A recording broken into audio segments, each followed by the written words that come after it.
Fala aí, pessoal, muito boa noite. Estão todos bem? Espero que sim. Obrigado mais uma vez por todas as pessoas que estão aqui. Nossa segunda live da plataforma de streaming aqui do Mestre GP ao Cubo, o nosso streaming da gestão. Muito legal, gente. A primeira live já foi muito legal, teve muita interação, todo mundo conversou aqui com a gente, né? Então, a gente quer que essa segunda live seja também muito legal. Falem com a gente aqui no chat, mandem suas perguntas. Todo mundo está me ouvindo bem também. Se não estiver ouvindo, me falem, para a gente já corrigir aqui também. Mas é isso, obrigado. Todo mundo está aqui com a gente. Enfim, só resgatando aqui, a gente tem essas lives semanais, então a ideia é a gente sempre trazer temas bacanas, para a gente conversar com vocês, conversar aqui com os nossos convidados, que daqui a pouco já vão estar aqui com a gente, né? Então, a ideia é trazer temas interessantes. Se alguém tiver alguma ideia de tema, se quiser, né, colocar aqui também no nosso chat, ou mandar para a gente lá no Instagram, em qualquer lugar, mandem para a gente. O importante é que o assunto seja legal para vocês também, tá, gente? Então, vamos lá.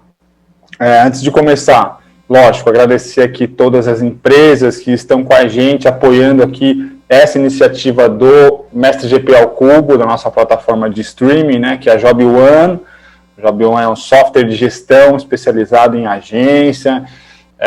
Enfim, eles têm ali uma entrega também baseada numa consultoria do Design Thinking. É muito legal, conheçam lá a Job One. O site é jobone.io, beleza? Acessem lá. A outra parceira aqui da MSGP ao Cubo é a Um Estúdio, super parceira aí da gente há muitos anos, é uma produtora super parceira das agências aí, uma das maiores, mais conhecidas, produtoras digitais que existem no mercado. Conheço também o trabalho deles lá, gente, apoiem as empresas que nos apoiam, umestudio.com. A Woodwing é uma plataforma, é uma empresa de tecnologia que ajuda as agências, enfim, as marcas a estruturar, a criar um storytelling aí das suas marcas. Eles constroem soluções para as equipes trabalharem aí a eficiência na produção criativa. Então, conheço também lá a Woodwing. TaskRow, outro software de gestão super conhecido, bem bacana, está com a gente também há muitos anos. Conheçam lá a TaskRow também. E é isso. Obrigado, gente, por estar aqui com a gente no Mais GP ao Cubo. Enfim, chegamos agora na nossa live, né? Então, qual é o tema da nossa live hoje? Agile, né? A gente já fala do Agile há alguns anos, né? Até foi Mood em 2018, né? O Agile Advertising foi Mood do MSGP 2018, 2019, não sei, agora estou confuso, mas teve um ano que a gente pegou, enfim, trouxe como pauta o Agile, né? Em tudo que a gente fez, artigo, evento. Mas fato é que o Agile, né, é uma pauta ainda importante, né, em todas as organizações. Não tem como a gente fugir disso, não tem como dizer que não é, né.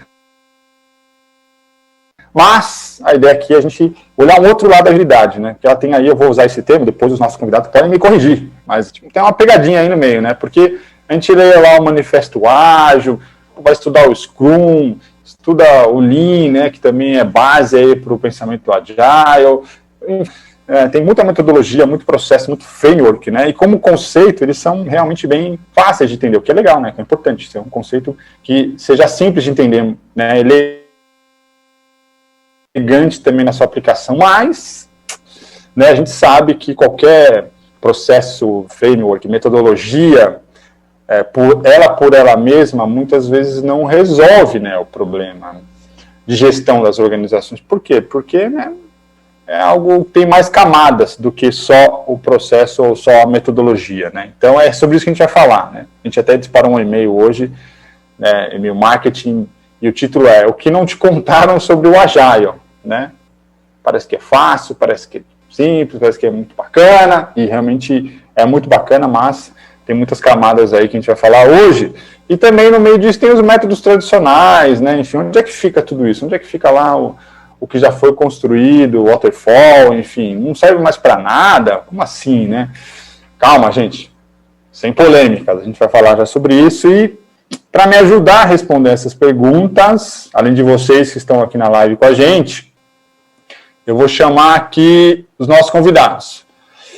Então, juntem-se a mim aqui, Igor, Paulo e Fabi. Valeu, gente, por estar aqui na live. E agora, por favor, se apresentem aí para a galera. Quem quiser começar, se apresentem aí, gente. Vou puxar a fila aqui, então. Bom, gente, boa noite. Muito prazer estar aqui. Valeu pelo convite, Ramon. Sempre um prazer, cara, falar de agilidade, ainda mais com o SGP. Bom, eu sou o Igor. Eu estou como um dos líderes de agilidade na Neon. Acho que vocês devem conhecer, o Banco Digital. E eu tenho estudado agilidade nos últimos 5 anos aí. Nos últimos 2, tenho me especializado bastante no método Kanban e teoria da complexidade, quanto geral, quanto conceito. Enfim, já fiz algumas consultorias para grandes empresas, já trabalhei numa fintech, tenho ajudado aí bastante empresa a aplicar o ágil de verdade aí na realidade, no dia a dia dos times. Então, acho que esse é um pouquinho de mim aí. Você esqueceu de dizer que você é professor de agilidade do Instituto do SGP, cara. Poxa. Verdade, cara. Esqueci de fazer um merchan de graça, né? Verdade, não. Realmente, gente, eu sou professor também do curso de Gestão Ágil de Projetos. Vai ter uma turma nova agora em março. Eu fiquei sabendo antes de entrar aqui que está quase acabando as vagas. Então, acelera aí se você quer participar, se você quer conhecer mais do tema. Vê a live, começa a aquecer e se você ficar mais curioso, já corre no link, já se inscreve, mas espero ver vocês aí em março. Boa, Ramonzão, valeu. Eu vou me apresentar. Vocês estão me ouvindo? Gente, estou com um problema aqui. Primeiramente, agradeço o convite, Ramon. A gente se conhece há muito tempo. É um prazer estar aqui, participando desse fórum aqui, junto com esse pessoal, Igor, Paulo, pessoal de novo, muita experiência para tocar. Estou muito contente de estar aqui. Posso dizer que eu sou meio que dos primórdios da gestão do projeto em agência, né, Ramon? A gente trabalhou juntos aí. Comecei muito naquele primeiro trabalho de tráfego, do tráfego para gestão de projeto, especializando em Scrum, usando o Scrum como ferramenta no começo, né? Depois passei por um período, fui trocando para trabalhar em outras agências, aplicando os métodos, virei cliente experiente por tempo, né? Passei por fatura, depois virei consultoria. Na consultoria a gente vivencia muito a prática de agilidade, tanto para os projetos internos, para os projetos nos clientes. E agora na Ericsson faço parte de projetos de transformação digital na área de digital e trabalhando com e aí acho que hoje é uma oportunidade aí de trocar bastante experiência e pontos de vista aí com cada um de vocês. Boa, Fabi, boa, Igor, prazerzaço estar com vocês, Ramon também. Vai ser uma delícia o papo de hoje. Bom, eu sou o Paulo Martinez, um dos fundadores e hoje CEO da Ginga. Também sou um dos cofundadores aí do Distrito, que é um hub de inovação, que está com uma atuação muito bacana aí no ecossistema todo de inovação brasileiro, América Latina. Neon nasceu dentro do Distrito, eu vi toda a trajetória lá com o Pedro, Conrad, enfim, foi muito bacana ver a ascensão meteórica do Neon, né, cara, muito bacana. Então acho que vai ter bastante história para contar aqui sobre a parte cultural da coisa. Na Ginga nós fizemos também uma transformação ágil alguns anos atrás, um movimento talvez bastante arrojado ali, bastante ousado para um organismo que trabalha com marketing, com comunicação, com publicidade, com performance, com conteúdo e com estratégia, né, mas não de uma forma como as tech companies trabalham com produtos, né? A gente trabalha muito com ondas de campanha. E me considero um agilista provocador aí, porque por onde eu passo, eu tento fazer essa provocação de quebrar os silos, da gente se integrar melhor e trazer um pouco desses princípios da filosofia por onde a gente passa, né? Isso também entra na nossa relação com os clientes, com os parceiros e tudo mais, né? Então, muito prazer estar com vocês essa noite. A gente também está lá no Clubhouse, transmitindo essa live através do Clubhouse, para quem estiver passeando, experimentando de bobeira, ou quem quiser testar a plataforma, só chegar também. Sala está aberta por lá. Mesmo nome aqui, né? Somente Agile não é a solução. E pode chegar por lá, a gente está lá para ver perguntas também. E vamos que vamos começar aí, que vai ser uma delícia essa próxima hora aí com todos vocês. Demais! Vamos nessa. Bom, eu vou ter um papel aqui só de puxar a primeira pergunta, depois, né, papo aberto.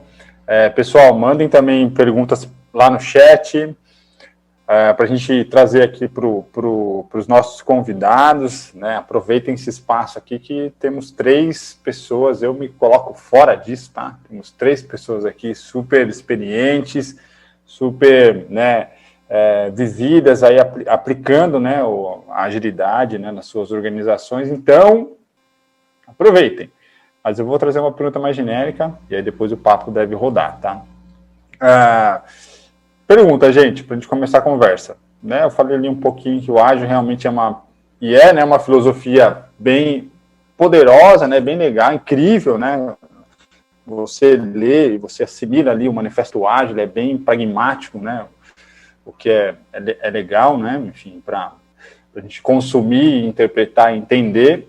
Ele já ali mostra que vai entregar muito valor para os projetos, mas, né, como a gente colocou no tema na pergunta, né, não é só agilidade, né? A agilidade por ela mesma pode não resolver o problema, né, porque a gente tem essas outras camadas, que é o que a gente chama de cultura, para dar uma amplitude ali. Dentro da cultura também tem várias camadas que o Paulo aí pode trazer, que ele, para falar de cultura, não tem igual. Mas eu queria saber se vocês concordam com isso. É verdade? Realmente o ágil ele depende de outros aspectos da organização para funcionar ou não? Às vezes, né, enfim, pode ser o ágil, ele já resolve por ele mesmo ali essa questão da gestão nas organizações. Bom, vou puxar aqui então, Paulo, depois eu vou jogar para você aí, mas, cara, eu concordo em partes, assim, sobre essa afirmação, porque eu acho que a agilidade quanto método, né, na verdade a agilidade é uma filosofia, né, um jeito de você pensar, um jeito de você colocar as coisas, e da agilidade começar a surgir métodos, e eu acho que, cara, culturalmente falando, assim, não acho que a agilidade resolva tudo, na verdade eu acho que coisas culturais, assim, até antes da agilidade, resolvem muito mais problemas, e eu expandiria até essa sua colocação, Ramon, para falar até sobre método e prática, assim, sabe, eu acho que muita gente tenta entrar um pouco na hype, cara, a agilidade está bombando, vamos falar de métodos ágeis e tudo, sendo que outros métodos, às vezes mais antigos que a agilidade, resolveriam os problemas dela, assim. Então, acho que não é só a questão da cultura como um ponto focal que você colocou, acho que resolveria. E, assim, acho que o método ágil, os métodos ágeis têm vários gaps de acordo com o contexto que a gente está inserido, assim. Então, acho que, eu respondendo, acho que só a agilidade não costuma resolver os problemas, não precisariam de mais coisas estarem acontecendo. Eu não sei, Paulo, você concorda comigo? Você quer polemizar, já que você é agilista da polêmica, pode jogar aí na roda, porque já dei minha opinião aqui.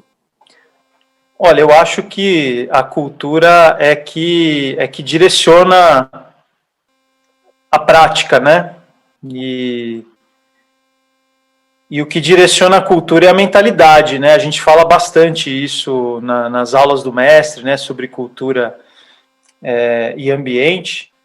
Então, eu acho que a agilidade como prática, ela é realmente muito valiosa.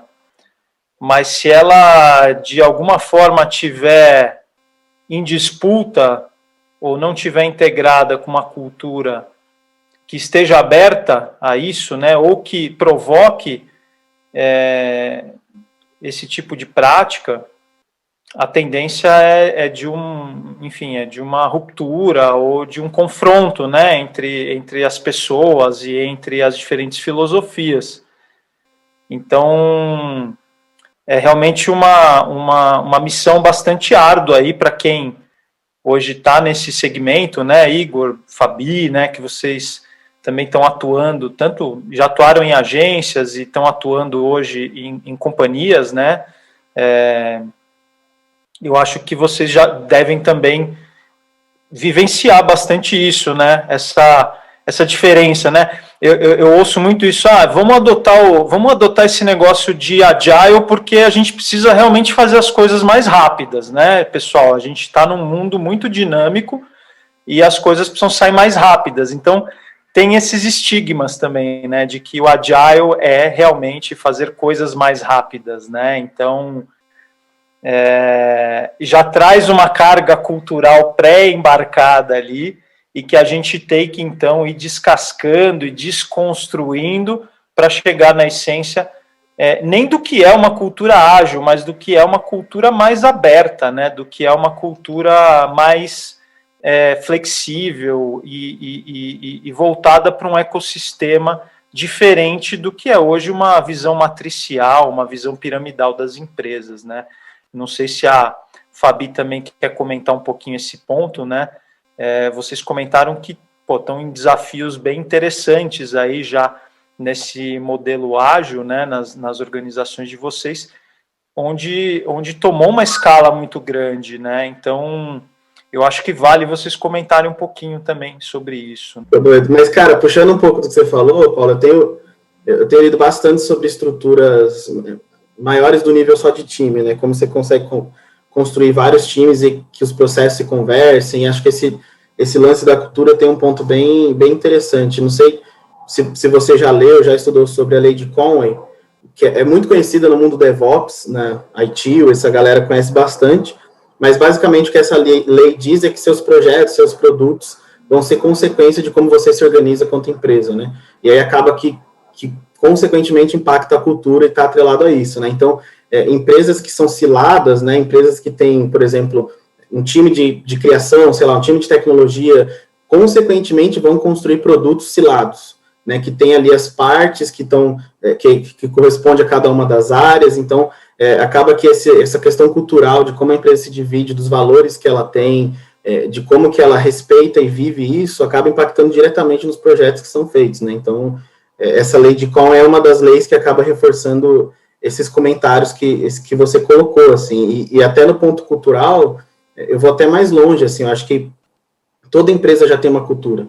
Acho que não tem como uma empresa existir sem ter uma cultura já pré-estabelecida, assim. Então, quando a gente costuma tratar desses temas de cultura ágil, essas coisas, eu particularmente acredito muito mais de você ver sua cultura como uma cultura boa e evoluir ela a partir disso, que tem oportunidades e tudo, do que você pensar em quero ter uma cultura ágil, porque, cara, acho que o que é a cultura ágil, assim, acaba sendo muito subjetivo, sabe? Como que você acaba respondendo a mudanças na minha empresa diferente do que é na sua. Então, acho que essa questão do respeitar o contexto, principalmente a cultura, para que a partir daí as coisas sejam evoluídas, para mim é um ponto crucial, assim, de definir, assim, o sucesso ou o fracasso dessa empresa e das iniciativas que compõem ela, sabe?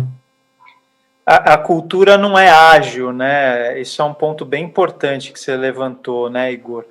A cultura, ela tem que ser tão aberta e flexível a ponto de acolher filosofias como ágil e como várias outras, né? A gente tem uma série de outras filosofias que cabem dentro de um caldeirão cultural que é uma organização, né? Até porque ela é o produto dessas várias crenças e princípios e valores que vão sendo adotadas ou fomentadas, né? Sobre a lei de Conway, eu brinco bastante assim nas reuniões e nos encontros, que eu falo, olha, a forma como a gente se organiza determina o resultado que a gente vai gerar, né? E acho que é uma outra interpretação, uma outra só grafia, né, para a mesma coisa, que é justamente, se a gente quer ter resultado, criativo, integrado, né, sincronizado, e a gente quer fazer as coisas em silos, né? Como que a gente faz para quebrar essas barreiras, né? E aí eu acho que tem, dentro de uma filosofia como ágil, tem muitas coisas que a gente pode trazer para o DNA dessa cultura organizacional, né? Sobre até um prelúdio, né, do que o Ramon colocou, né? A gente quebrar um pouco das hierarquias, a gente ter mais dinâmicas colaborativas, uma gestão um pouco mais horizontal, né? A gente tem no mundo da holocracia uma questão de horizontalidade total, né? Mas dentro de uma organização, você tentar deixar o mais horizontal possível, né? Dentro das possibilidades também daquela organização, autogestão, autonomia dos grupos de trabalho, decisões que não precisam ser centralizadas, enfim, uma série de coisas aqui que dá para a gente debater bastante e discorrer bastante, né? Mas é bem esse ponto que você levantou mesmo. Deixa eu trazer rapidinho, Igor. Vou aproveitar que o pessoal está interagindo aqui no chat, só para eles interagirem mais, mas o Wesley, ele trouxe aqui um ponto, que ele falou assim, que acha que a implementação do Agile nas agências é um desafio muito grande, porque muitas vezes a gente tem que lidar com projetos que são de tiro curto, foi a expressão que ele usou, e imagina que dentro dos clientes isso seja mais fácil. Aí, Igor, agora você tá com o teu crachá, você foi para os dois lados, né, viu os dois lados, dois prismas, e ele falou, se estiver falando besteira, me corrijam. Não tem besteira aqui, Wesley, não tem besteira, pode fazer a pergunta, aqui a gente está para aprender sempre. Enfim, queria a opinião de vocês, é isso mesmo? É difícil? Tem algum paradigma, algum status quo, enfim, alguma questão que dificulta a gente colocar isso num ambiente mais de agência, como o Wesley trouxe? Cara, antes de estar na Neon, que é onde eu me apresentei, eu passei meus últimos 2 anos e alguns meses na JUS, que é uma agência. Então, eu acho que eu consigo pegar um pouco das dores que você tem sentido, e longe de querer ser a pessoa da polêmica, não quero roubar seu lugar, tá, Paulo? Mas eu discordo, porque eu acho que é mais fácil colocar uma cultura de agilidade, de método de trabalho, quando você fornece um serviço, sabe? Então, por exemplo, eu, quando JUS, para alguns clientes que a gente fazia, cara, a gente vai trabalhar dessa forma que a gente vai responder algumas perguntas de vocês quanto prazo, quanto alinhamento, e aí, acho que é muito, RFP tá aí para isso, né? Se a empresa se identifica com o meu método de trabalho, ela contrata a empresa que eu tô. Então, acho que quanto vender, tipo, eu como fornecedor colocar num outro lugar, eu acho que é mais fácil, mas um ponto que você trouxe, que eu acho que é ultra, assim, milhões de vezes mais difícil, é a questão de você aplicar dentro da sua própria empresa. Tá? Então, na JUS, a gente teve algumas iniciativas que ainda estão andando, de colocar agilidade dentro do contexto de agência mesmo, assim, não dentro dos clientes, tá? Tipo, a gente não vendia agilidade, a gente queria fazer. E aí eu concordo que, cara, assim, é um pouco do que o Paulo falou, porque a gente vai começar a entrar em camadas da empresa que a gente não tinha essa preocupação, porque a gente só estava fazendo para um agente externo. Então, hoje eu estou na Neon e, cara, às vezes, para fazer algumas implementações, algumas mudanças de processo, você tem que falar com muito mais gente, porque acaba impactando muito mais área. Então, acaba que as evoluções são muito mais difíceis, assim, quando você está dentro do seu contexto fechado. Então, eu diria que para vender agilidade, eu considero, pelo menos nas minhas experiências, um pouco mais fácil do que eu aplicar e evoluir uma empresa que eu estou dentro do contexto, assim, tá? Então, enfim, acho que é minha resposta para o Wesley. Não sei se o Paulo, se a Fabi, que agora parece que está entre nós, gente, acho que vocês estão me ouvindo. Não estou mais robotizada, né? Não é mais um Transformer. Optimus Prime, né? Nossa, gente, desculpa. Tá perfeito agora, Fabi. Legal. Eu perdi um pouco, né? Eu fiquei tentando mudar de lugar, mudou até o fundo aqui de tela. Então, eu não quero. Continuem aí, eu vou adicionando aqui o que for vendo aqui no decorrer da conversa, tá? Para não perder. Maravilha. A gente estava falando sobre uma pergunta que surgiu aqui no contexto de agilidade, né, de cultura ágil em agências, né? O Igor trouxe um pouquinho da visão dele também quando ele estava na JUS, né, antes de ir para o Neon.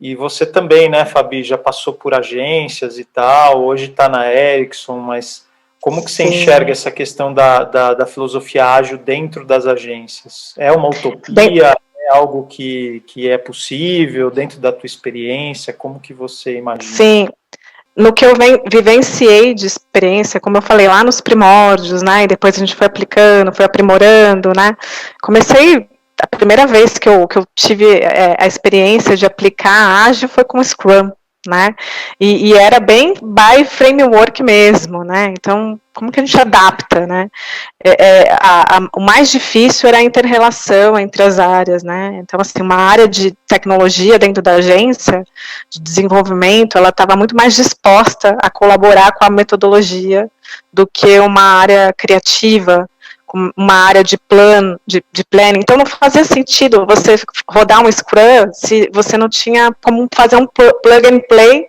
das outras áreas para que aquilo realmente fosse entrega ágil, né? Como você entregar essas coisas em modelo sprint. Então a gente falava que estava fazendo ágil porque a gente colava post-it no Kanban, porque a gente começava a usar o Kanban, então a gente começava a usar nomenclaturas ágeis para falar que era ágil, né? E no fim a entrega ela ainda era cadenciada, né? A entrega ainda era matricial, né? Vinha ainda de um processo de termina a criação, depois termina o processo de front-end, né, para quem vem de digital, eu sou muito do mundo de digital, então tem a camada front-end, a camada back-end, então era muito matricial, né, e até a gente aprender que, você consegue fazer entregas, né, em modelos de pacote, né, em MVPs, e para você entregar valor, né, então até isso começar a vir em prática, demorou um pouco, né, e eu não tive a oportunidade de entrar, até quando eu atuei em agência, eu não vivenciei isso, né, na prática, de forma, vamos dizer assim, completa, até ouvindo a experiência do Igor, para mim é muito interessante, porque tem que adaptar, né, porque não dá para aplicar o framework fim a fim, porque existe todo um processo operacional da agência, então eu acredito que é uma transformação muito maior do que simplesmente o método, né, e mais aí a colaboração da cultura, da empresa e das pessoas, né. E tem um lance legal que essa pergunta do Wesley traz, pelo menos para mim, que é sobre gestão de mudança, assim, eu não sei o quanto que, às vezes a gente como gestor de projeto, agilista, enfim, acaba preocupado em estudar vários métodos e se preocupa pouco em como que a gente aplica esses métodos, né, e aí, como a Fabiana falou, assim, eu particularmente não acredito em nenhum método que você consiga pegar e encaixar em uma empresa, porque, na minha visão, cada empresa tem sua peculiaridade, é quase que como cada empresa fosse um organismo, assim, então não tem como a gente pegar um método que resolva tudo. E aí cara, Wesley, provoco muito você, todo mundo que está ouvindo, cara, a estudar mais sobre gestão de mudança, sabe, porque eu acho que isso foi um divisor de águas, pelo menos na minha carreira.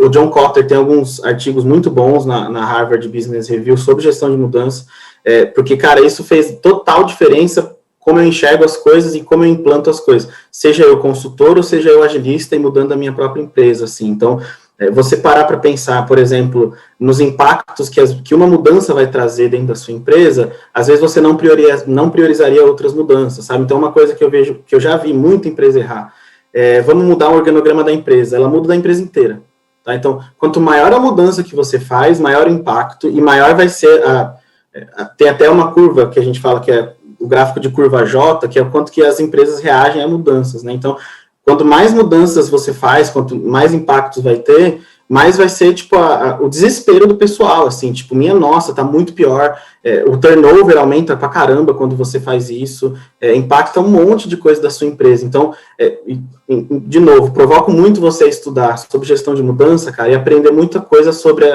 o pensamento oriental, principalmente do Lean, que pensa nos kaizens, assim, sabe? Então, tipo, como que você vê um problema na sua empresa, seja cultural, seja de processo, como que você pensa em formas de resolver e você resolve problemas por problemas até que as coisas vão começando a melhorar num nível mais global, assim. Então, acho que esse ponto de gestão de mudança, eu acho que, cara, a gente tinha que conversar de alguma forma aqui, e sorte que o Wesley trouxe essa pergunta para a gente cair nesse tema. É um tema só para falar disso, né, Igor? E você falando do Lean, né, cara, é incrível, assim, você pode ver, vem framework, todos baseados no Lean, né, então, assim, o ciclo PDCA, melhoria contínua, ele permeia praticamente quase todos os frameworks que você vai estudar. Às vezes, se você seguir esse fluxo, né, que é um fluxo infinito dentro de um processo, pensando sempre numa entrega de valor ali, né, cadenciada, eu acho que traz até mais resultado do que você ficar seguindo as cegas aí, qualquer tipo de framework, né. A mudança organizacional, ela é a base, né? A gente trabalha muito com esse conceito do redesign organizacional, né? Então, trazendo um pouco para o design, né? Muito se fala de design thinking, muito se fala de design em todas as suas esferas. E hoje em dia a gente tem que pensar no design da própria organização, né? Para que ela consiga estar apta a desbloquear ou a potencializar essas atitudes, né, que são mais colaborativas, que são mais interrelacionadas, né, dentro, até para complementar com a questão do Wesley, né, a gente só conseguiu fazer esse formato desconstruído dentro da Ginga a partir do momento que a gente criou um modelo de redesenho que fizesse sentido e que ele fosse de encontro a alguns paradigmas, né? A Fabi comentou muito, né, como que eu vou fazer a criação trabalhar diferente, como que eu vou fazer o pessoal de planejamento trabalhar diferente. A gente desenhou o que a gente chama de Ginga OS, né, que seria o nosso sistema operacional, e nele com alguns princípios, né? Nessa primeira versão, né, hoje a gente está na 5ª versão desse modelo operacional, nós quebramos os departamentos. Foi uma mudança, como você comentou, né, Igor? Foi uma mudança muito profunda, porque de fato as pessoas entraram em desespero, mas como assim? Eu sempre trabalhei de tal maneira e agora eu não estou mais no departamento? Não, você não está mais, você está dentro de um squad. E esse squad tem um redator, um diretor de arte, um motion designer, tem um cara de UX, tem um gerente de projeto, uma gerente de projeto, tem uma estrategista e tem uma galera lá que vai trabalhar junto com você, né? Pô, mas e os meus outros colegas de planejamento estratégico? Você vai ter rituais para colaborar com eles também, mas não vai sentar do ladinho e não vai ser todo dia, toda hora, né? Para a gente realmente desatar esses nós de comunicação que muitas vezes acontecem. Então, isso foi um dos princípios que lançaram o nosso sistema operacional. Obviamente que teve muito caos, tiro, porrada, bomba para tudo quanto é lado. Mas eu posso dizer agora que na 5ª versão, né, a gente conta por ano, né, então a gente atualiza a nossa versão a cada ano que passa. Na 5ª versão, a gente pode dizer que agora a coisa está bem mais tranquila e a gente já sabe também como receber, como acolher, como fazer o onboarding, a capacitação quando uma pessoa entra e nunca trabalhou nesse modelo, né, a gente já vivenciou uma série de situações e hoje a gente pode dizer também que a certa medida as pessoas estão acostumadas, gostando do modelo, entendendo os valores e os benefícios disso, né? Mas essa mudança de dentro, né? O que você falou, é muito mais difícil mudar dentro do organismo do que você, às vezes, prestar um serviço, uma consultoria, né? Uma consultoria tem aquele lado isentão, né? Você pode ir lá, dar suas opiniões e tudo mais.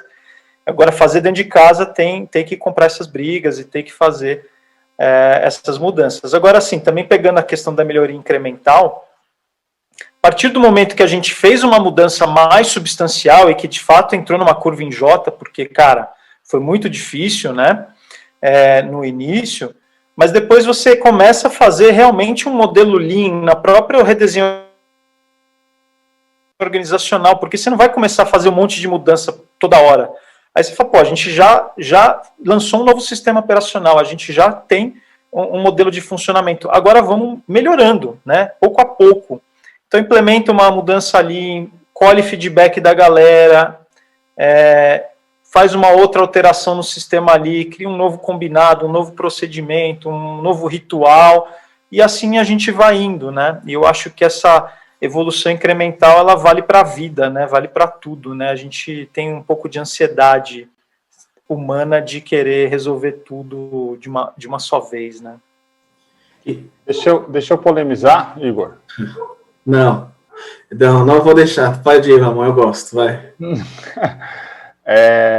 Vocês falaram de duas coisas que eu acho que assim é algo que eu sempre me pego pensando, ouço muitas pessoas também falando sobre isso, que é a questão da horizontalidade e valor. Tem uma frase do Jeff Sutherland, que é lá um dos co-criadores do Scrum e tal, que ele diz que muitas vezes os executivos das organizações estão mais preocupados com o seu lugar na organização do que de fato gerar valor para os seus clientes. Né? Ou seja, ali o status quo, o cara está mais preocupado, né? A pessoa ali em manter do que fazer o que o Paulo falou, né? Quebra, agora você está no time, você não tem mais hierarquia de maneira estruturada, você faz parte de uma equipe, mas como assim faz parte da equipe? E meu time? Não, seu time está diluído em vários times agora. Não, mas e o que eu faço? Enfim, eu queria que vocês falassem sobre isso nas empresas de vocês e, cara, assim, valor, para mim é algo que, assim, não estamos preparados para essa conversa, sabe aquele meme? Porque, assim, eu vejo muitas empresas ainda preocupadas em entregar tarefa e não entregar valor. E eu queria que vocês falassem sobre isso no dia a dia de vocês. Ego, quebra de silos, quebra da hierarquia e uma conversa verdadeira sobre entregar valor e não entregar tarefa.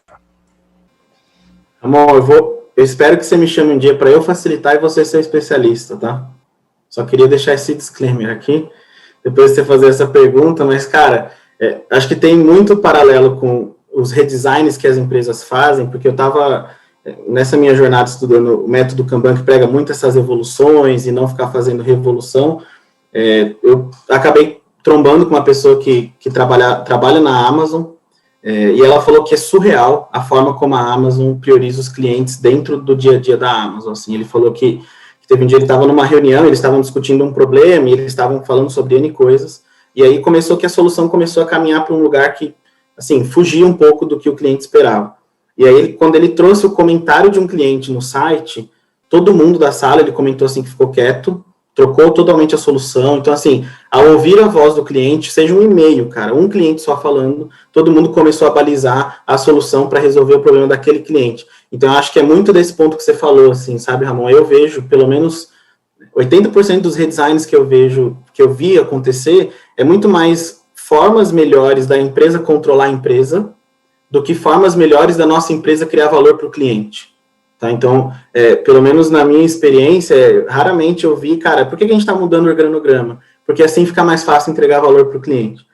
Na Neon a gente passou por uma mudança recente, que é justamente para trazer um pouco mais desse conceito de entrega de valor, sabe? Então, a gente começou a se dividir com o formato de business unit, justamente para, cara, cada squad, tribo que está dentro dessa business unit está focado em entregar valor para o usuário desse aspecto. Então, é como se a gente pegasse o fluxo de valor do usuário, entrando em contato com a gente, caso a gente seja uma empresa de produto, e como que a gente se divide para isso ficar mais fácil. E como agência, da mesma forma, cara. Tipo, a agência entra em contato de diversos formatos, seja CRM, mídia, a área de digital, a gente também. Será que a gente se divide, que é um pouco que o Paulo comentou que ele fez na Ginga, de um formato que o cliente se sente atendido nas necessidades que ele tem, sabe? Então, acho que pensar no cliente, no redesign, é um ponto crucial, assim, que as coisas têm que acontecer para entregar valor, sabe? Aí, pegando o seu gancho de pensar no cliente, né, vem acho que até é o velho jargão aí, de colocar o cliente no centro, né?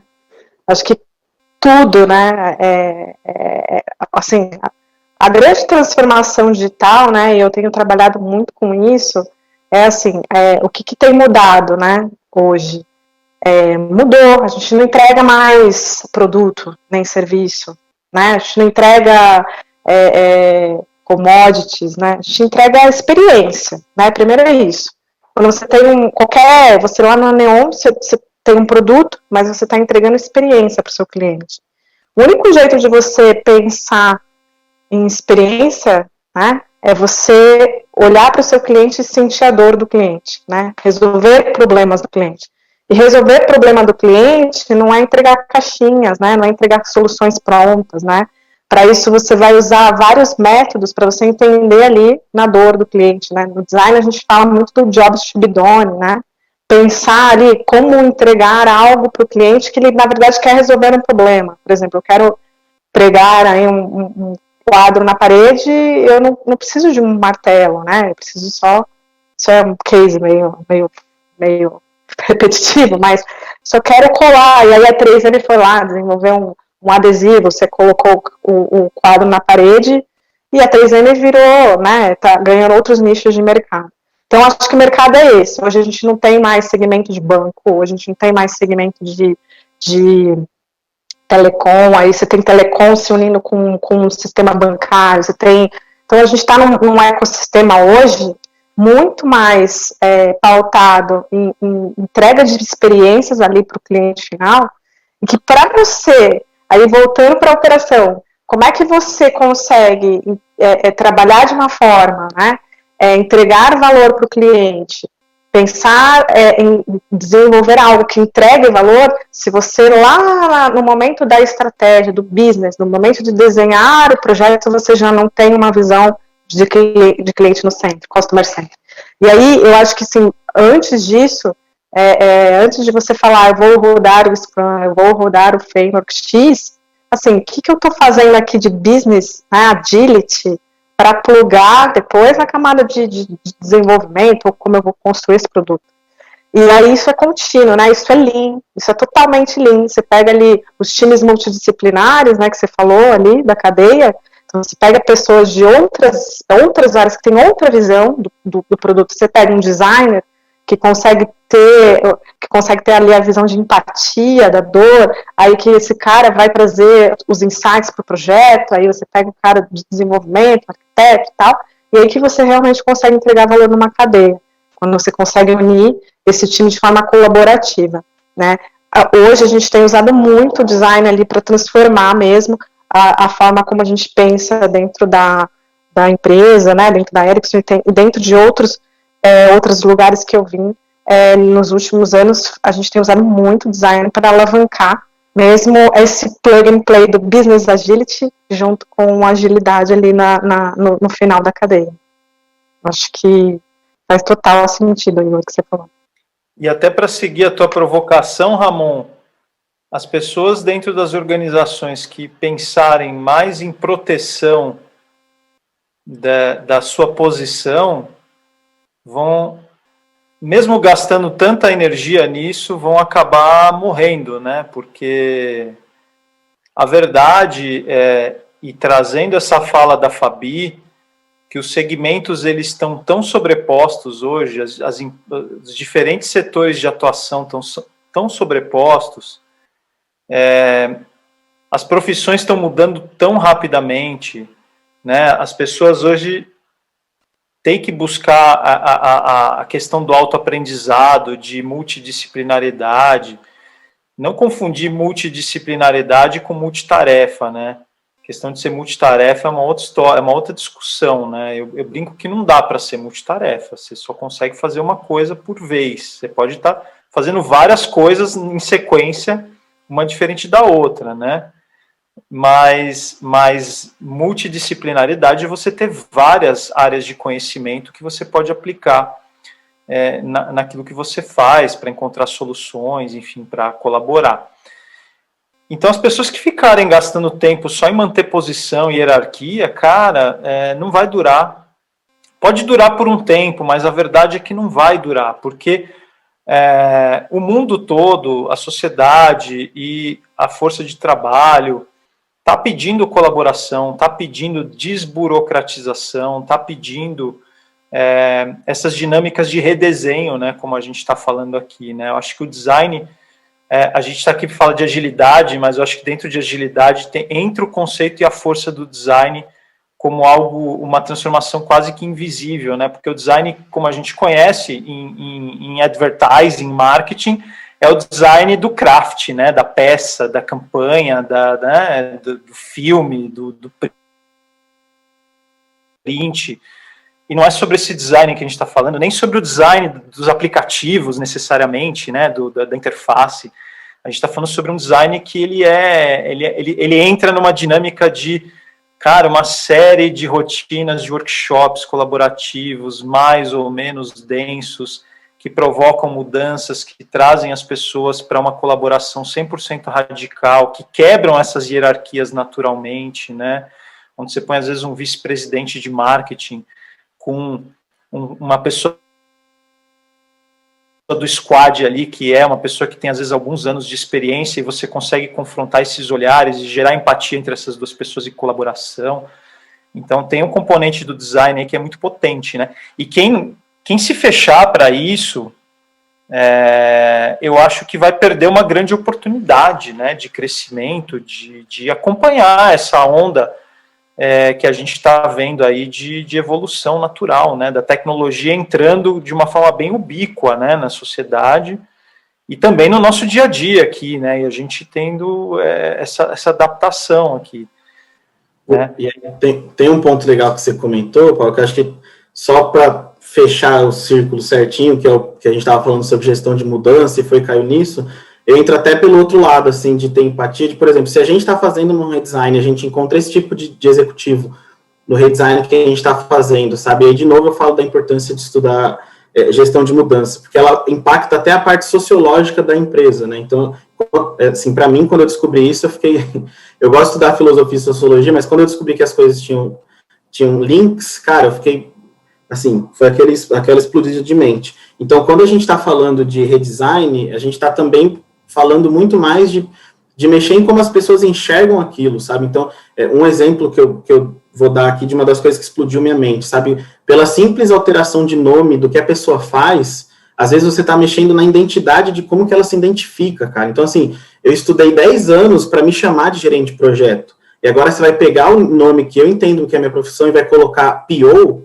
agilista, tipo, como assim? Então, a gente que faz essas mudanças organizacionais acaba vendo que você tem que ter muito tato para fazer esses pequenos jotas, para fazer esse redesign, para tentar trazer essa pessoa para o seu lado, para que as coisas andem, porque, cara, a parte sociológica, assim, talvez seja onde tem mais problema, e a gente, infelizmente, ainda acaba gastando mais tempo procurando método, procurando fórmula, e saindo da subjetividade, né, que é um pouco que pelo menos o pensamento de design trouxe para mim, de ver as coisas um pouco mais abertas, assim, cara, de entender que, da mesma forma que o PDCA tem seu ciclo, o design também tem uma coisa um pouco mais de você ver criatividade no contexto e tudo. Então, acho que essa questão sociológica da gestão de mudanças tem que ser muito importante de estudo, porque pode ajudar a gente a enfrentar, né? Olha, eu já não quero bater no executivo, né, mas ajudar o executivo a tentar sair um pouco desse limbo que ele está e travando as implementações, né? E a gente está preparado para essa conversa. Eu queria polemizar mais um pouquinho, tá? Não vamos encerrar o assunto, não. Mas estamos preparados para isso, gente? Tirando a lupa aí do universo de vocês três, que são, né, pessoas que defendem isso e de alguma maneira aplicam, tentam trazer para o universo que vocês estão hoje, mas olhando para fora. Olha para fora, assim, o que vocês veem de movimento de mercado nesse sentido? É algo para agora, já está acontecendo, é algo que ainda tem uma trilha, é algo impossível, utópico, vai todo mundo quebrar e não vai fazer, enfim, o que vocês pensam disso? Bom, vou dar aqui minha opinião, tá? Eu acho que não tem opção, sinceramente. Acho que o Paulo jogou isso, já fez esse comentário, assim, quem não... É aquilo, né? Quem não aderir a essa mudança vai estar fadado aí a experimentar maus sabores aí na frente, porque tá muito ubíquo mesmo, né? A gente está aí numa situação que o segmento já está, né? A gente já não tem mais segmentação, a gente já está partindo de empresas já pensando em novas maneiras de se monetizar, né? Então, novas formas de gerar receita para a empresa, além do seu segmento, né? Além do seu produto fim. E aí o que eu vejo de movimento assim grande no mercado, eu vejo mais até pelo meu perfil, né, de carreira que eu desenvolvi ao longo dos anos, eu tenho percebido muito, e aí eu acho que é um desafio, aí eu até volto para vocês aí que está na agência, ou quem está na agência, as empresas estão incorporando o modelo de squad, o modelo ágil dentro das corporações, né? Então as empresas estão entendendo que precisam ter esse modelo. E aí as agências precisam pensar como se adequar a esse novo modelo, né? Como que a gente consegue continuar trabalhando em colaboração, né? Porque cada vez mais você vê, tá muito aquecido o mercado, somente de design. Você não acha profissional, não acha. É muito difícil, a pessoa fica desempregada um dia, no outro já está empregado. Tá bem volátil tudo, né? Já é um mundo VUCA, né? Volatilidade. Então, assim, então eu acho que é um desafio, acho que tá plantando essa sementinha aqui do mal, aqui no pensamento de agência, como é que a agência continua entregando valor para esse mercado, tá? Eu acho que já não permeia só o gestão, não permeia só o ágil, permeia esse modelo mesmo. Então, eu vejo, assim, o mercado já procurando trazer isso para dentro, tá? Às vezes eles não sabem como, né? O Igor, que já está aí aplicando isso, né, como consultor e agora lá na Neon, eu acredito que ele viu isso de perto mesmo acontecer e pode aí complementar essa minha percepção aí. Boa. Todo mundo jogando bucha, né, Fabi? Eu vou devolver. Ramon, essa live não pode acabar ainda, enquanto não... Mas o que eu acho do primeiro ponto que você trouxe, Fabi, sobre se as empresas estão prontas, assim, eu acho essa pergunta meio até eu já ouvi de algumas pessoas falando, não, minha empresa não está pronta para falar sobre agilidade. E falar sobre X, tá? Coloque o método que você preferir na frase, mas para mim isso é um absurdo, que é quase a pessoa falando assim, minha empresa não tem problema nenhum para evoluir. Tipo, a empresa está pronta para alcançar novos ares e evolução de modelos quando ela tem problema, cara, porque acho que esse que é um problema que as empresas têm também, de tentar colocar já a solução sem, tipo, várias agências estão fazendo agilidade, vamos fazer agilidade aqui. Não. O que a gente está apanhando dos clientes, o que a gente está sofrendo, e aí, a partir disso, você vai criando o seu modelo, assim. E aí, eu acho que muito desse ponto que você trouxe, Fabi, porque as agências não estão conseguindo se adaptar à mudança do mercado, assim, acho que, porque é diferente, assim, eu acho que, pelo menos eu tenho sentido essa pressão de negócio muito maior na Neon, que tem investidores, que tem aporte, ela vive respirando essa questão de dinheiro, e às vezes na agência não tem essa questão de negócio tão forte, então a gente está mais desesperado para fazer um layout mais bonito para ganhar um prêmio, às vezes, do que para necessariamente fazer nosso negócio vivo.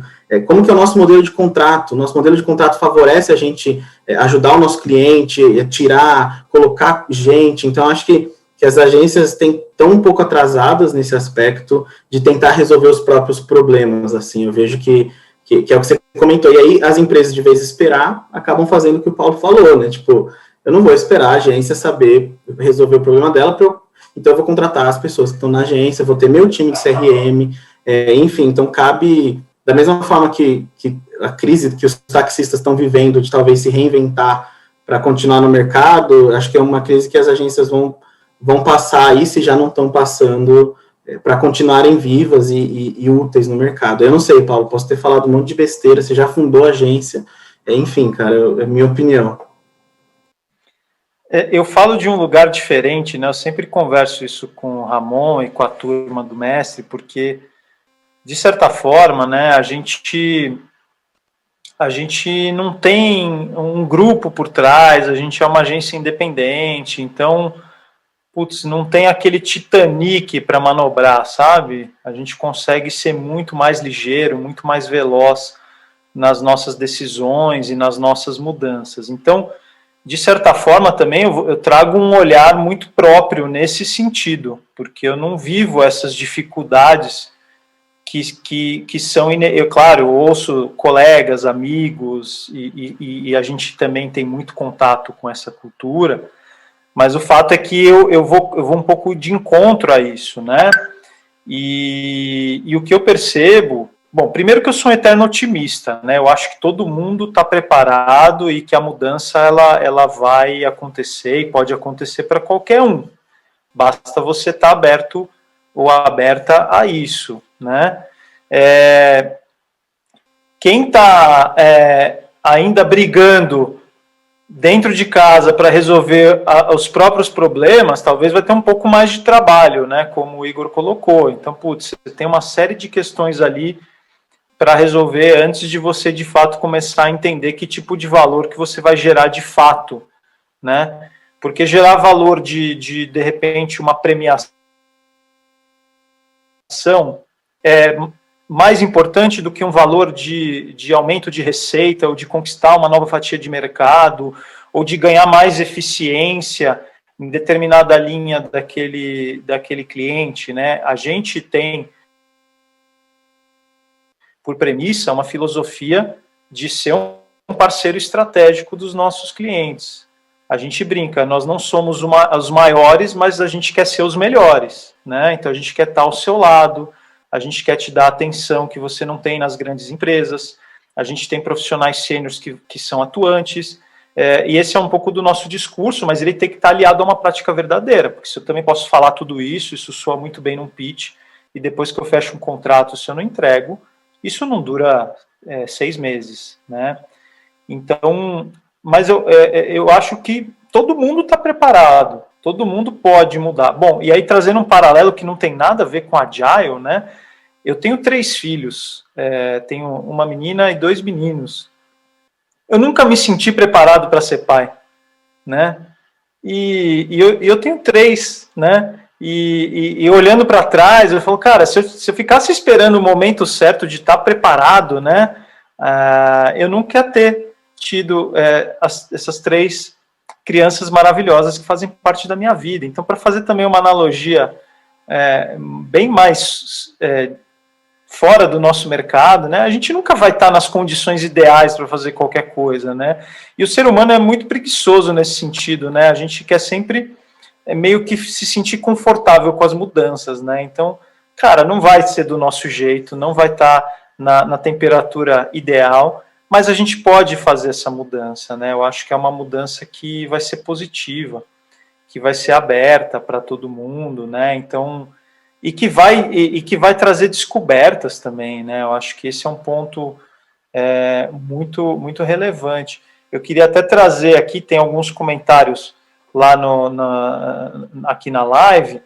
A Larissa, por exemplo, ela falou assim, né, o desafio é equilibrar a ansiedade do cliente / colaborador com a entrega que na maioria das vezes é gradativa e imutável ao longo do processo, né? E quando a gente fala um pouquinho de change making, ou quando a gente fala de uma filosofia nova, mais aberta, isso que a Larissa trouxe é muito interessante, porque você pega qualquer processo de design thinking ou de design sprint, né, onde você coloca pessoas às vezes muito inquietas numa sala, e elas começam a ir contra o processo, né, e a gente brinca um princípio, cara, acredita no processo, ele vai dar certo no final. Então, porque tem, né, durante o processo, aquela hora da incerteza, da exploração absurda, onde você não tem que julgar nada e você não tem que dizer se aquela solução, se aquela ideia é possível, viável ou não, né? E a gente sente as pessoas muito inquietas nessas rotinas, porque as pessoas já querem definir, né? Eu acho que o mundo corporativo, ele veio muito com essa pilha de você ter que decidir, você ter que definir, e isso tem que ser preciso e bom para o negócio, né? O valor não está no cliente, não está naquilo que de fato vai trazer para as pessoas um real valor, mas o valor está na métrica mais financeira ou financista dentro da empresa, né? E a gente percebe que depois de uma sprint, depois de um processo como esse, as pessoas têm uma catarse mesmo de, putz, cara, eu nunca imaginei que dava para trabalhar desse jeito, eu nunca imaginei que isso dava tão certo, né? Então, eu acho que tem esse momento de descoberta. A gente não se sente pronto, mas a hora que a gente se joga lá da ponte, a gente vê que, putz, é legal, dá um friozinho na barriga e é um jeito diferente, né? E essa coisa da entrega incremental e que vai mudando o escopo e que vai mudando, é meio abstrato, e depois a gente começa a chegar nas soluções, parece mágica, né? Nada mais é do que a colaboração, né? Nada mais é do que esse processo que vai sendo contínuo e construtivo, né? Então, eu sigo otimista aqui, galera. Não precisem ter 3, 4, 5 filhos, mas podem se abrir às mudanças aí, quem quiser, tá? Deixa eu polemizar de novo. Se joga no Kaizen, Ramonzão. Vocês estão muito legalzinho nas respostas. Eu quero polêmica. Polêmica! Ou tem uma brincadeira que a gente ouve aí bastante. Essa é polêmica mesmo, hein? Que é assim, o pessoal tá na concorrência e tal, coloca isso que o Paulo falou, né? Às vezes a gente fala, bota no pitch, mas, né, aí vai fazer, né? Aí é aquela história, né? Você bota na apresentação, ganha concorrência, e o cara fala, pô, botei na concorrência, o quê? Aquele método. E o cliente quer. Você fala, puta merda, e agora? Sabe? Então, assim, realmente essa... Deu certo, né? Deu certo, cara. Ele gostou disso que a gente colocou. Ele quer, temos que fazer. Né? Aí já tá para vocês responderem isso ou não. Se calarem diante desta brincadeira. Mas... Fala aí, Igor. Não, pode terminar, pô. Não, é só isso. Polêmica demais já. Tá bom. Porque eu acho que isso... Eu acho que é por isso que a gente adapta, né, Igor? E eu acho que isso é um pouco parte do ponto que a Fabi trouxe da desatualização das agências, assim. Então, que é o que junto com o que o Paulo parece que tem feito muito bem na Ginga, que é querer ser o melhor. Então, assim, qual que é o seu jeito de trabalhar quanto agência? Que às vezes eu vejo um desespero de querer ter tudo e acaba não conseguindo atingir o público, sabe? Então, acho que é muito importante essa reflexão no nível mais estratégico da agência, de tipo, onde a gente se posiciona no mercado, sabe? Porque quando a gente for participar de RFP, cara, a gente pode... eu não conheço no minha pequena amostra de vida, mas negar RFP. Tipo, cara, a gente não é a agência que você está buscando, assim, tipo, a gente tem outro tipo de trabalho, a gente tem outro tipo de qualidade, que não acho que é um pouco do que você está buscando, assim, você está buscando talvez um outsourcing que a gente não faz. Então eu vejo muito, vamos aceitar RFP, vamos colocando os métodos que o cliente põe, e depois que fechar o contrato a gente vê como a gente faz. E aí começa, cara, a gente trabalhar até 8h30, enfim, aí é o looping não saudável das coisas, mas eu acho que essa reflexão de por que a nossa agência existe, qual o público que a gente quer atingir, vai ser crucial para decidir até para não chegar nesse problema que você falou, sabe, Ramon? Para, se for o caso, negar RFP. Enfim, acho que é a minha opinião, talvez mais polêmica até. 8h30 é cedo, pô. Que isso. Tem que malhar ainda. Não é... Minha época de agência não era fácil, não, gente. Para mim, 10 horas da noite era cedo. Não, eles quando eu saía das 8, o pessoal olhava feio, assim, que Pois é. Tem uma cultura engraçada dessa, né, do horário, que é engraçada, hein, gente? Tem que quebrar esse paradigma. Tem esse ponto, né? Se você não sabe, de fato, quem você é, e você não potencializa isso, você acaba acatando as coisas muito na superfície. Isso vale para métodos, isso vale para filosofia, isso vale para um formato de trabalho que um cliente ou uma empresa às vezes acaba imprimindo, né, dentro do teu time.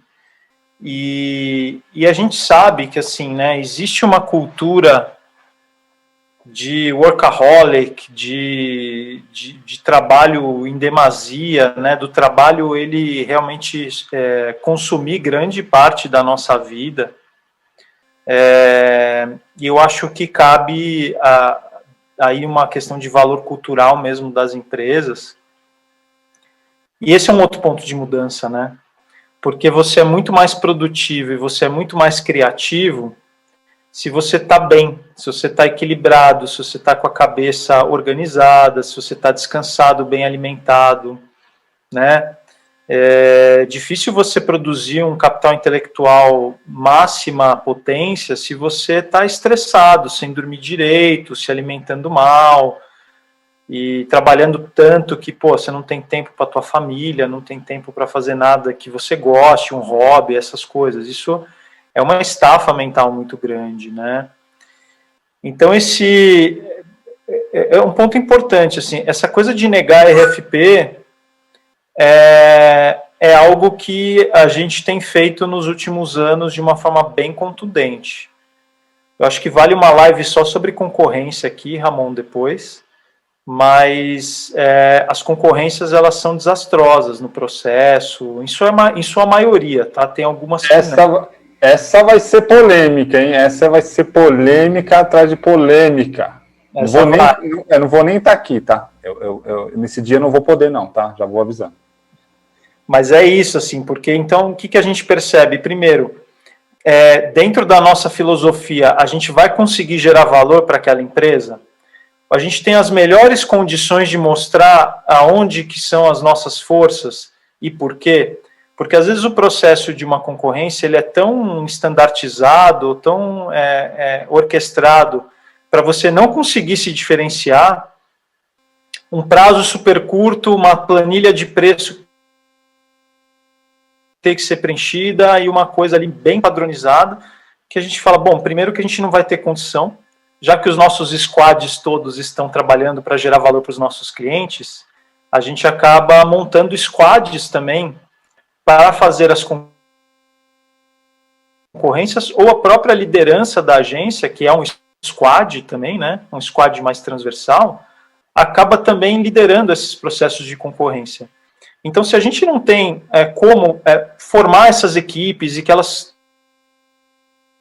também trabalhem com atenção, isso foi um princípio que a gente criou, de não canibalizar a entrega de valor dos clientes para participar de concorrência, tem muita agência que faz isso, a gente simplesmente fala, não vamos entrar nessa concorrência, não vamos participar. E isso permite a gente, no momento que a gente participa de uma concorrência, que a gente entre de verdade, que a gente entre com a nossa máxima capacidade de entrega. E eu acho que hoje, Ramon, o modelo de gestão de uma empresa, não só de uma agência, que é um pouco do que o Igor falou, né? A forma como a gente se organiza determina o resultado que a gente vai gerar.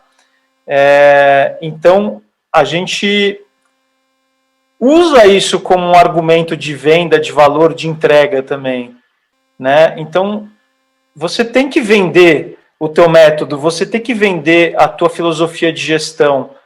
Se você só tira o pedido, né? Você pediu isso aqui? Não, eu tenho. Isso demanda sinceridade, né? Cara, eu não tenho isso, eu não manjo dessa filosofia, mas eu trabalho com essa outra, que de repente elas são primas. E eu posso incorporar, a gente está aberto, o nosso modelo é open source, mas ter essa conversa, né? Hoje a gente está implementando squads dentro dos clientes, que misturam times nossos com integrantes dos clientes. E eu nunca imaginei que fosse possível fazer esse tipo de transformação, né? Unir um squad meu, interno, com um squad dos próprios clientes, né? Isso já é uma metodologia que, putz, difícil de você classificar, encaixotar, mas você vai fazer, vai entregar, vai incrementar aquilo, né? Então, essa coisa de tirar pedido, essa coisa do cliente tem sempre razão, essa coisa de executar, de deixar de viver em equilíbrio, e a verdade se você tem a noção do teu eu, do que você é, do que você quer e de qual valor você entrega, você consegue lidar com mesmo outras culturas muito diferentes da sua, mas você consegue entender essas diferenças e colaborar e potencializar aquilo que é bom. E aí discutir também os pontos de atrito para chegar em consenso.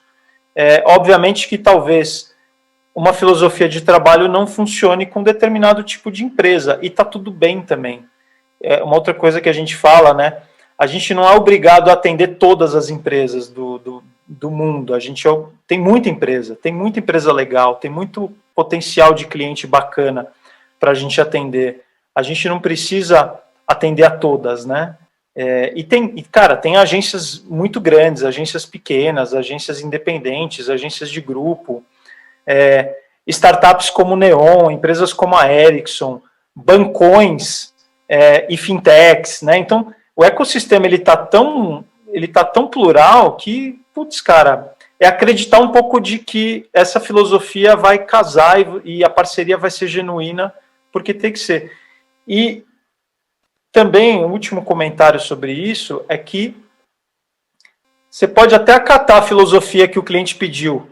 Cara, não vai durar 3 meses, porque fica fácil de ver que você não é aquilo, né? Você não vai conseguir entregar aquilo de verdade. Você vai ficar tendo que batalhar ali nas mentiras, né, cara? Ou nas maquiagens ali, e não vai dar certo. Pelo menos eu nunca vi dar certo, né? Eu acho que no final a transparência é que conta, né? Yeah. Gente, temos que encerrar a nossa live. Passa rápido, demais. Demais. Fazer o corujão, hein? Tá aqui na minha lista o corujão. Tá? Já ficar aí a madrugada falando. Mas, por hora, temos que encerrar, gente. E eu queria saber se os nossos queridíssimos convidados aqui querem dar uma palavra final. Tchau. Agradeço aí a oportunidade de estar com vocês, né, trocar experiências, né, a gente tem aqui uma visão multidisciplinar, né, da aplicação de projeto, de método, de ágil, de design, então acho que deu para ser bastante rica essa discussão e abriu um leque de outras que poderão vir aí daqui para frente, né, Ramon? Valeu, pessoal, foi muito bom. Obrigada aí pela oportunidade. Vou agradecer também, Fabi, Paulo, foi um prazer fazer essa live com vocês, Ramonzão pelas polêmicas. Valeu mesmo, acho que é legal você falar com pessoas de diversos contextos para criar novos links, fazer novas provocações, enfim, foi bem especial para mim. E o recado que eu tenho é merchan, né, Ramonzão? Você me deu espaço, é merchan. Mas falar que, para quem está assistindo, vai ter de novo, falei no começo, mas a gente vai ter um curso de gestão ágil de projetos mês que vem. Tem uma parte que a gente fala só sobre gestão ágil em agência. Então, se você está aí, que é de agência, eu vou falar de todas as porradas que eu tomei, como que eu saí dessas porradas no mundo da agência enquanto eu aplicava os métodos. Então, deixa aí meu recado final, um convite para a galera estar comigo em março aí para falar mais sobre agilidade. Valeu, galera. Demais. Eu queria, agradecer bastante aí, demais ao Igor, a Fabi. Vou fazer um pouquinho de merchan também, Ramon, mas é pra gente aqui, tá? Bom, primeiro que Fabi e Igor são embaixadores da nossa plataforma, que é o Mestre GP ao Cubo, que é por onde essa live está acontecendo. Essa live é uma live aberta, né, para todo mundo, não precisa ser assinante, nada disso. Mas quem for assinante vai ter conteúdos muito bacanas, mais aprofundados, e a Fabi e o Igor também vão estar com a gente gerando esse tipo de conteúdo dentro desses temas aí, né, que a gente veio conversando hoje. O Igor já, em março, vai ter conosco o curso, né, que a gente falou agora, logo na sequência aqui também no início. O Ramon nos comentou aqui que as vagas do curso estão acabando, e acho que vale comentar, né, Ramon, que quem é assinante da plataforma GP ao Cubo, que é um preço super honesto, né, mas já ganha 50% de desconto na inscrição desse curso que o Igor vai dar, né? Cara, só com a assinatura do Mestre GP ao Cubo, você já vai ganhar um valor absurdo no curso aí, que já ele meio que paga a própria assinatura, né? O desconto já paga a própria assinatura. Então, isso é só um exemplo dos benefícios que tem no GP ao Cubo, né? E que essa união do Instituto Mestre GP com a plataforma de streaming que vai trazer para a galera. Então, cara, vale muito a pena assinar. Eu vou deixar aqui que eu sou o primeiro assinante do GP ao Cubo, membro honorário aqui do GP ao Cubo, mas que vale muito a pena, já tem muitas horas de conteúdo lá, tem palestras incríveis já com várias pessoas do mercado, tem CEOs de agência, tem, cara, uma galera, é muito legal. Então eu queria só deixar esse recado também que vale a pena assinar, que esses conteúdos todos vão estar lá disponíveis para todo mundo e que tem esses benefícios também que vão fazer a assinatura se pagar, tá? Então esse é o meu recado e agradecer demais por esse espaço aqui, pela troca com todos vocês, com o Fabi, com o Igor. Pô, foi uma delícia estar com vocês hoje. Boa, gente. É isso aí. Então, nos vemos na próxima quarta. Mas assinem a plataforma, façam um curso do Igor, que o menino é bom. A Fabi vai fazer um curso também, ela já se comprometeu, né, Fabi? Vai fazer um curso de design aqui, para a gente, design thinking, agilidade, business agility. Então, se preparem. E é isso. Obrigado por estarem aqui com a gente. E até a próxima live. Quarta que vem, tá? Bota na agenda, todas as 7 horas da noite de quarta-feira, temos a nossa live aqui, tá bom? Valeu e até a próxima, gente!